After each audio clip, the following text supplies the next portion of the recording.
Time is money. इसमें अर्थशास्त्रियों का जो कैलकुलेशन आया वो आया कि दुनिया में पैसा कमाने के सिर्फ और सिर्फ 4 रास्ते। पहला रास्ता है इस समय को बेचा जाए और पैसा कमाया जाए। समय बेचो और पैसा कमाओ।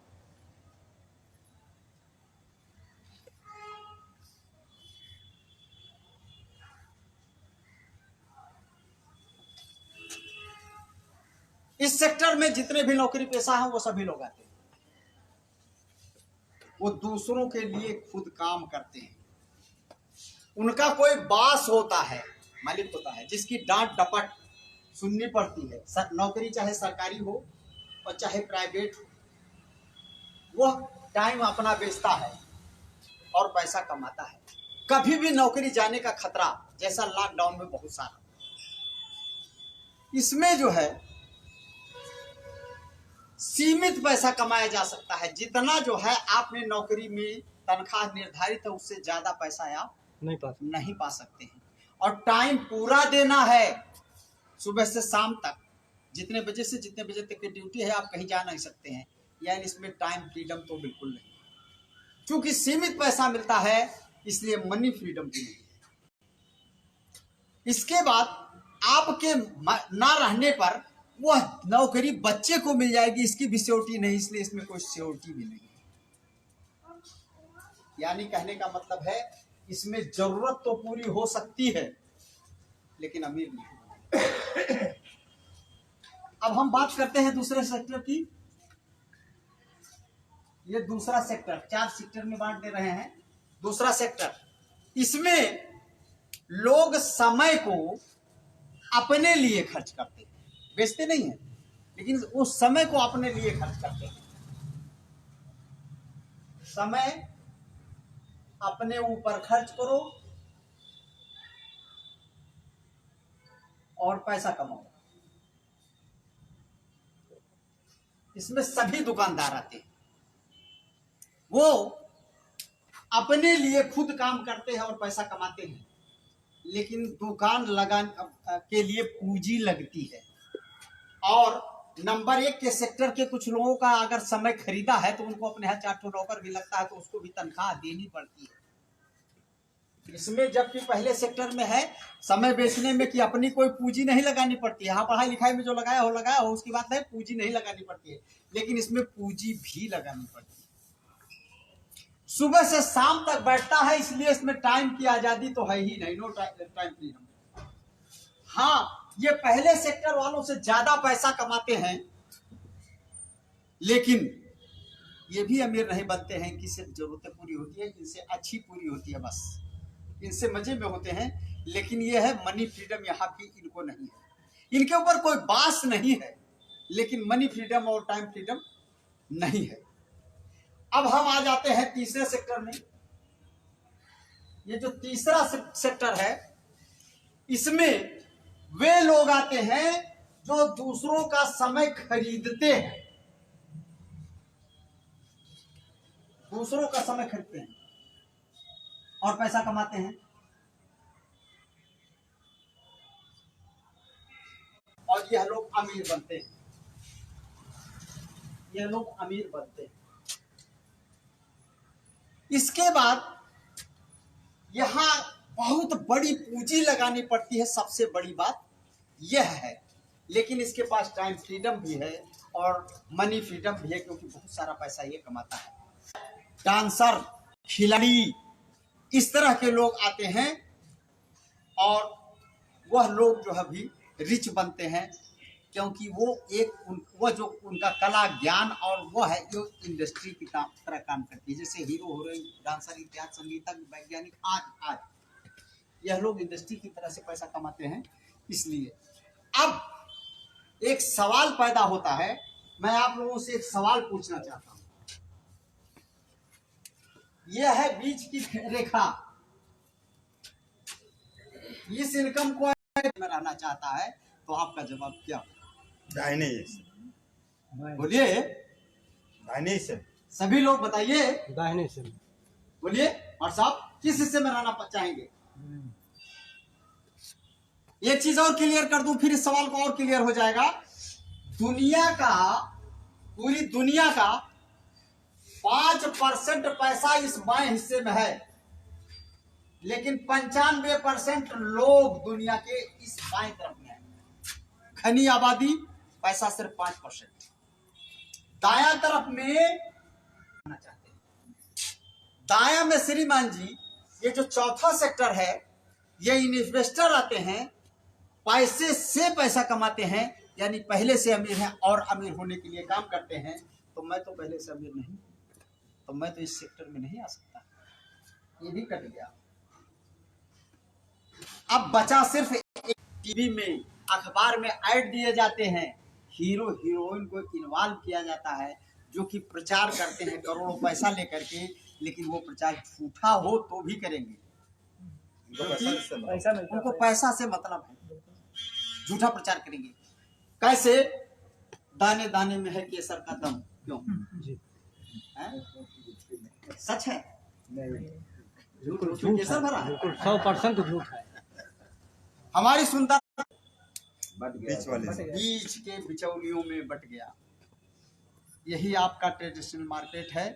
इसमें सबसे बड़ी कमी यह है कि ये बीच के बिचौलिया वाले नफा के चक्कर में माल में मिलावट करते हैं, इसलिए इसकी कोई गारंटी नहीं है कि आपको सही माल का मालिक, ये मिल सामान बनाता है, अगर ये किसी तरह से डायरेक्ट ग्राहक को मिल जाए तो कम से कम जो बनाएगा वही तो मिलेगा, बीच में मिलावट तो नहीं होगा, शुद्ध मिलेगा, शुद्ध खाएगा और बीमारी से बचेगा।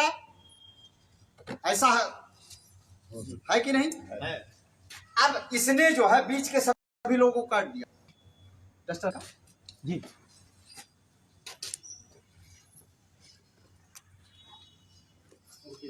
अरे नहीं, आप अरे हम कब कर। देखिए, जब अर्थशास्त्रियों ने बनाया इसकी तो बीच के सारे लोगों को हटा दिया,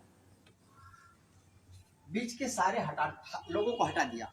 मिल का सारा सामान अब इस ग्राहक तक डायरेक्ट आने लगा, लेकिन 40 रुपए का यह जो है मिलता है और 100 रुपए में ग्राहक का, इसमें कोई परिवर्तन नहीं किया, कोई हेरफेर नहीं किया। तो बीच का पैसा कितना हुआ? 60 रुपया। ये कहाँ जाना चाहिए, ये अब ये सवाल पैदा हुआ।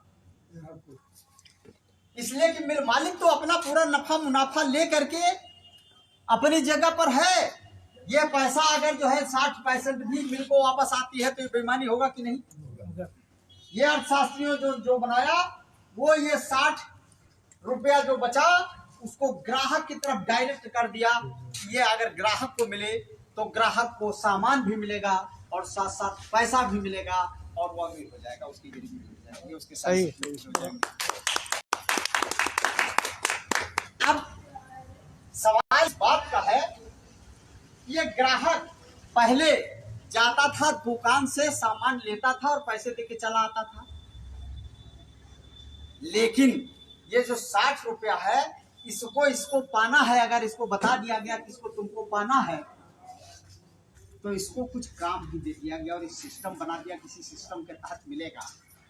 और वो कौन सा काम है आप बता सकते हैं कि यहाँ से और यहाँ के बीच में कोई काम छूटा है क्या? प्रचार का छूटा है, प्रचार। यस, आपके लिए जोरदार ताली। ये प्रचार छूटा है, बिना प्रचार के तो बिकेगा नहीं ना, तो इसलिए इस प्रचार का काम भी इस ग्राहक के जिम्मे कर दिया गया। ये सिर्फ प्रचार करे तो 60 रुपया वो हिस्सेदारी हो जाएगी, लेकिन यहाँ एक प्रतिबंध लगा दिया गया।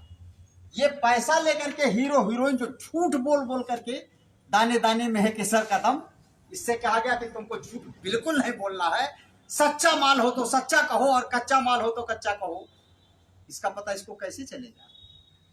खाएगा पता चलेगा। पहले प्रयोग करो तब विश्वास करो और सच्चा प्रचार करो। जो आदमी की टेंडेंसी होती है कि हर अच्छाई को बांटता जरूर है, वही आप बांटते रहिए। तो ऐसी कंपनी को, इस मार्केटिंग को क्या नाम दिया गया? Multi level marketing, direct.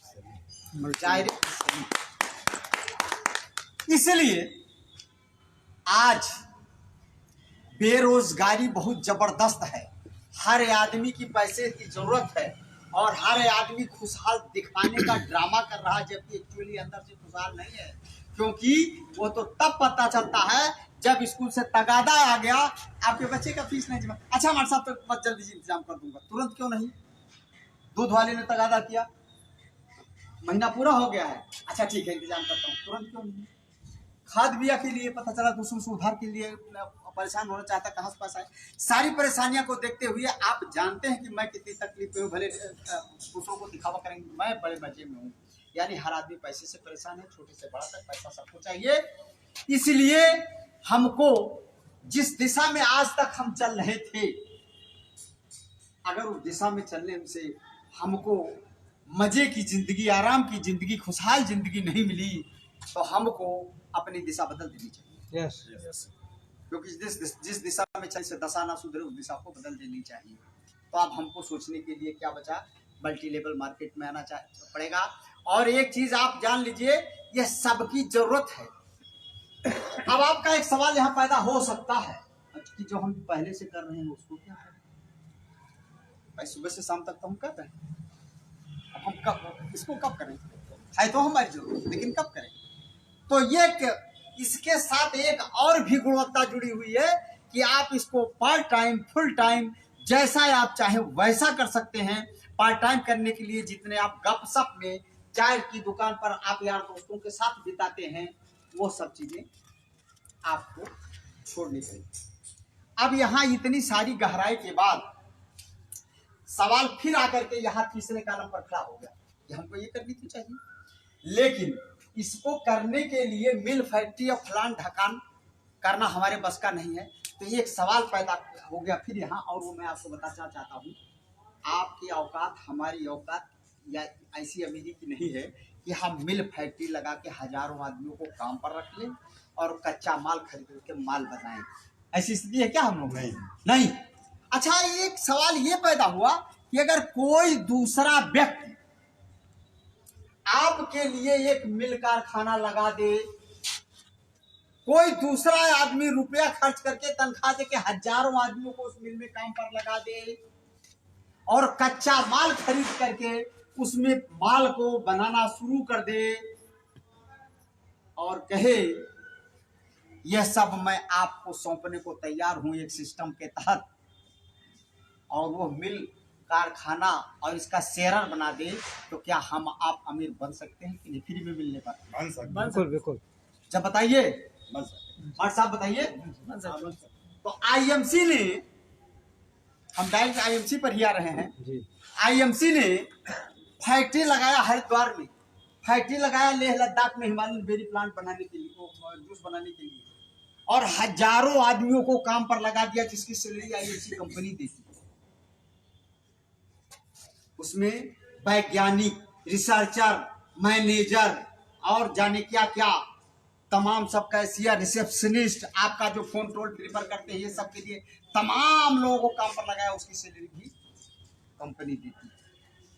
और आपके जितने प्रोडक्ट हैं सब कंपनी बनाती है, ठीक है, और आपको उपलब्ध करती है। सिर्फ आपको ये प्रचार का काम करना है। मंजन बहुत अच्छा है और पैसा कमाना है, तो क्या आप कमा नहीं सकते? तो करना चाहिए कि नहीं? और यह मंजन पहले इस्तेमाल कीजिए, जब आपके दांत की बीमारी को ठीक कर दे तो गारंटी के साथ, दावे के साथ आप अगले को बता सकते हैं कि नहीं बता सकते? बता सकते हैं सर। तो सबसे पहले इस्तेमाल करो, तब विश्वास करो। अब इन्हीं बातों के साथ मेरी बात लोगों की समझ में आ गई हो तो माइंड सेट बनाइए कि करूंगा तो आईएमसी करूंगा और जम के करूंगा। रातों रात अमीर नहीं बना जा सकता है। 3 साल का कम से कम दृढ़ संकल्प लेकर के आईएमसी में आइए और काम को कीजिए। इसका क्या सिस्टम है, क्या प्लान है, अभी हमारे वकील साहब आगे बताएंगे। कि हमने तो बताया कि आईएमसी में आने के लिए बहुत सारा चीजें आप सीख करके जाइए और अपने ऊपर, क्योंकि भाई साहब 2 चीजें होती हैं, हम जानते सब हैं लेकिन करेंगे कुछ नहीं। क्या हमें फायदा होगा? नहीं। तो करना पड़ेगा। तो करने का मन बताइए, बनाइए। इसलिए मैं एक शेर के साथ अपनी वाणी को बंद करता हूं। खुद ही को कर बुलंद इतना कि हर तदबीर से पहले खुदा बंदे से पूछे बता तेरी रजा क्या है। दोस्तों, गुड एमसी। धन्यवाद सर, बहुत बहुत धन्यवाद। और